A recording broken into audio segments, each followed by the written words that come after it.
Alright, what's up guys? I'm still out here in the shop working on these waterfall benches, and I'm about to start another process here. I'm going to cut these off on the ends here. That'll make the legs, and then they're going to get mitered 45, so there'll be a nice grain fall there on the waterfall benches. So that's the next process, but I wanted to show you guys this because I see a lot of different stuff and I get asked. And so a lot of guys like to use like foam board and stuff like that on their tables. For me, I think it's just a little bit too thin for some of the stuff that I do. So I've been using these for a lot of years. I got the idea when I was a welder. We used to use something similar to do torch cutting that would allow the torch to blow through the material. But with these, this is just a simple 2x4 frame. It's about 6 feet long, 2 feet wide. I have two of them.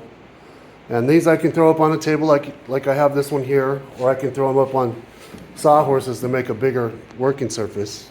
And it works great because the saw can, I don't have to be too particular about the depth of it. I can cut through them a little bit, and they can take a lot of that. I've had these particular ones for about 6 years now. And so I just wanted to show you that. The advantage is that they're far enough apart. If I want to, I can clamp to those.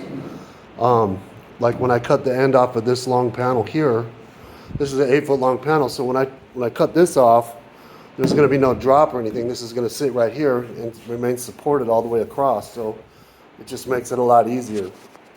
So this is how it gets done here in our shop. I just wanted to share that with you guys real quick.